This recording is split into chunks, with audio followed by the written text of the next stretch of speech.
So I wanted to make a quick unboxing video or review of the new Star Sequence rod that I had picked up the other day for my kid. This is a medium power rod, 7'2". It's 1/4 ounce to 3/4 ounce, and they got a line rating of 8 to 17 pound.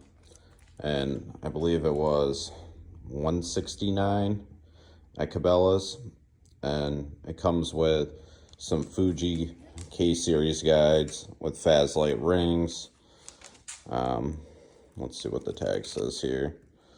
So Sequence, powerful, sensitive, durable, high modulus graphite, Fuji K guides, top quality cushion cork, limited lifetime warranty. I will say that the rod is made in China. The hook keeper on it is not my favorite. It does have a Fuji split grip reel seat on it. So overall, for the price, it's a really nice rod. Haven't had a chance to fish it myself, just got it the other day, but I just wanted to compare it against a couple other rods that we have. So, and it feels comparable to the other medium rods that I'm going to show you guys.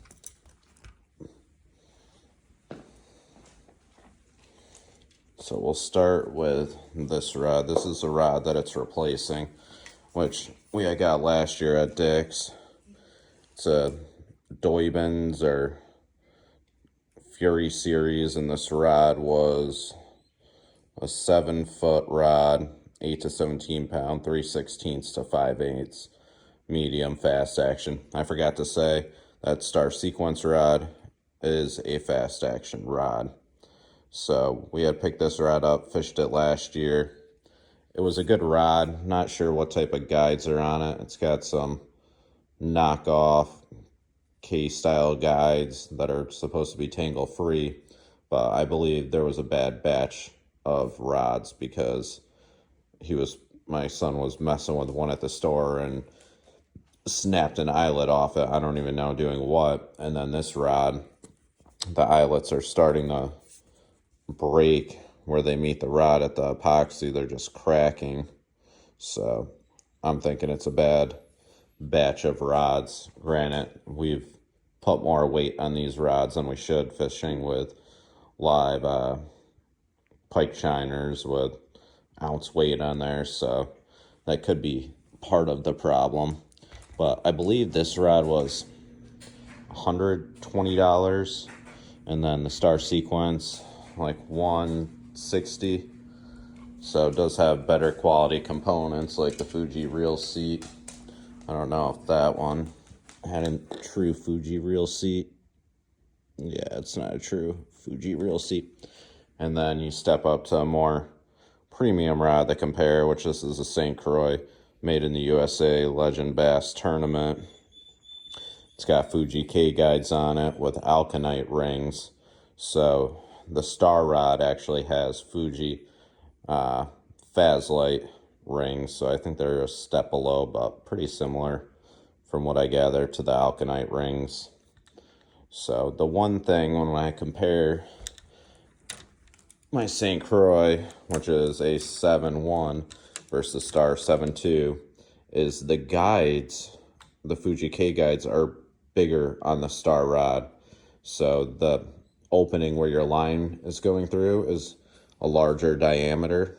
I know it doesn't look it on the camera because it's kind of backed out, but it truly is. The spacing's a little different as to the layout. So I almost wonder if the Star rod with a bigger opening, you'll get more distance casting because you just have a little more room for the line to, as it's coming off the spool and twisting, go through the guides.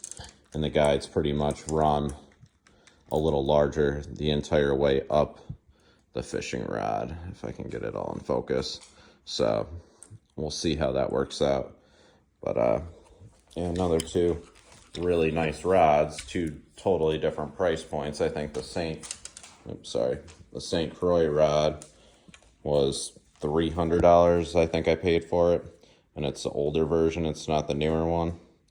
So let me just zoom in. So the rod's got decent flex to it, similar to the other medium power rods that I have. So it'll be fun fighting fish. And then here's the St. Croix rod, just so you kind of get an idea. They flex just about the same.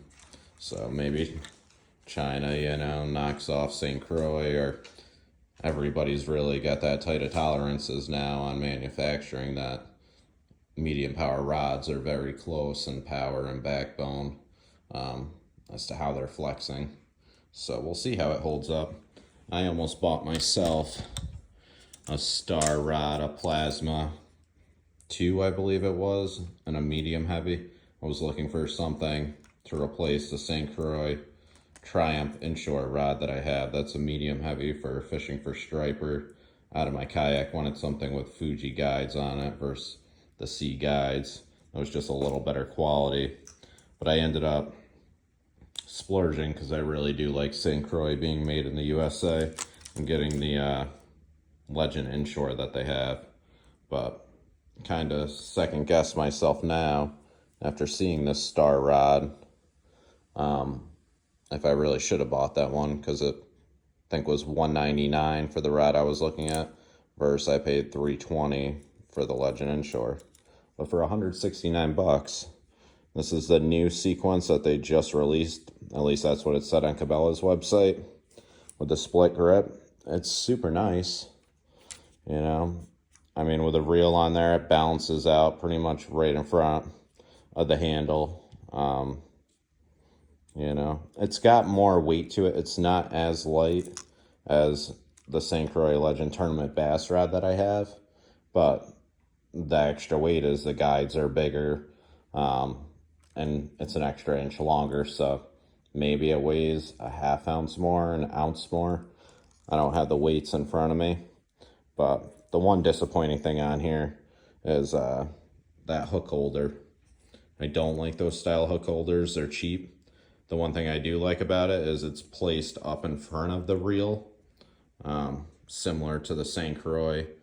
The Doibens, or whatever they call it, is placed down below the reel. Don't like that whatsoever. Line gets twisted around the handle, everything else. So it just makes more sense to me to keep it up here. And it does have like a really nice like spiral wrap finish right there. Gives it some color. And then you come up the rod. Fuji guides with the Faz Light inserts. They're blue.